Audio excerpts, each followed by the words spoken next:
Hi hello guys, hi to everyone. ఎలా ఉన్నారండి? అందరూ బాగున్నారా? నేను కూడా బాగున్నాండి. సారీ అండి, అసలు లేట్ అయిపోయింది వీడియో. ఇప్పటికి మూడో వీడియో అవుతుంది ఇది. ముందే అసలు వేసుకొని పెట్టేద్దాం అనుకున్నా, కానీ నార్మల్గా చూపిస్తే సరిపోయితేనే వేయలేదు. సో అందరు అంటున్నారు వేసుకొని కూడా చూపించు, ఫిట్టింగ్ ఎలా ఉన్నాయి అని కూడా తెలుస్తుంది కదా అన్నారని చెప్పి ఇంకా లాస్ట్ వీడియో అయితే తీస్తున్నాను. సో ఫైనల్లీ అవుట్పుట్ అయితే ఇదండి. మీకు ఎలా అనిపించిందో కామెంట్ చేయండి. దీనికి ఉన్న చున్నీ మాత్రం అంటే పౌళ్ళు మిగిలింది, నేను అది చున్నీగా కన్వర్ట్ చేశాను. చున్నీగా కాకుండా దీన్ని కోట్ మోడల్గా కూడా కుట్టుకోవచ్చు. సో నేను అది తర్వాత వేద్దామని చెప్పి ప్రజెంట్ అయితే దాన్ని ఇంకా స్టిచ్ అయితే చేయలేదు. కోట్ మోడల్ ఇది చున్నీ వేస్తే బాగుందా లేదా కోట్గా మోడల్ కుట్టుకొని వేసుకుంటే బాగుంటుందో కామెంట్ చేయండి. నెక్స్ట్ ఇది వచ్చేసి అయితే ఓల్డ్ స్కర్ట్ అండి.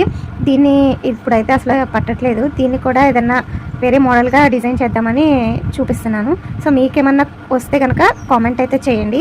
దీని నెక్స్ట్ వీడియోలో చూద్దాం ఇది ఎలా టర్న్ అవుట్ అయింది అనేది. ప్లీజ్ అండి లైక్ చేసి షేర్ చేసి సబ్స్క్రైబ్ చేసుకోండి. మీకు నచ్చితే కనుక కామెంట్ కూడా చేయండి. Thank you for supporting. Bye.